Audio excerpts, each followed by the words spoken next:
Civil services రాయాలా, group 1 రాయాలా, group 2 రాయాలా అని చాలామంది confusion ఉంటుంది. కొంతమంది గ్రూప్ 2 మాత్రమే రాస్తామంటారు, కొంతమంది గ్రూప్ 1 మాత్రమే రాస్తుంటారు, కొంతమంది సివిల్స్ మాత్రమే రాస్తారంటారు, కొంతమంది 3 రాస్తుంటారు, కొంతమంది ఏపీపీఎస్సీ కూడా రాస్తారు, కొంతమంది టీజీపీఎస్సీ కూడా రాస్తుంటారు.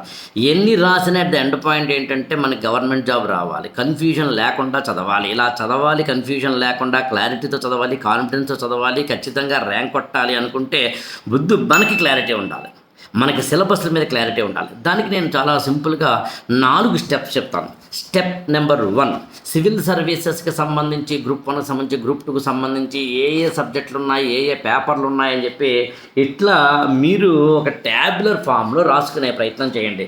ఒకవేళ ఇలాంటి ట్యాబ్యులర్ ఫామ్ మీరు రాయలేకపోతే నన్ను సలహా అడగండి, నేను ఎలా రాసుకోవాలో చెప్తాను.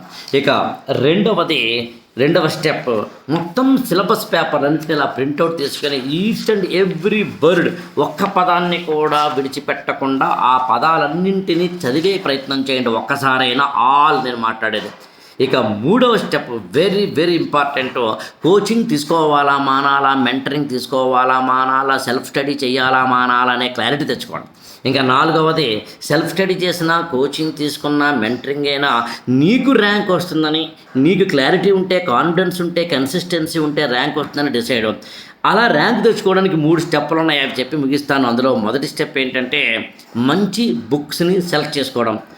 2 అంటే మంచి బుక్స్ అంటే ఆల్ బుక్ టాపిక్స్ని, ఇలా సిలబస్లో ఉన్న ప్రతి అంశాన్ని కవర్ చేయగలిగేది. అందుకే ఇందాక నేను చూపించిన ట్యాబ్యులర్ ఫామ్లో కనుక రాసుకుంటే ఏ బుక్స్ని సెలెక్ట్ చేసుకోవాలో తెలుస్తుంది.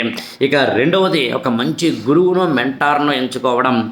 3వది అత్యంత కీలకమైనది, ఏది చదవాలో ఏది చదవకూడదో తెలుసుకోవడం.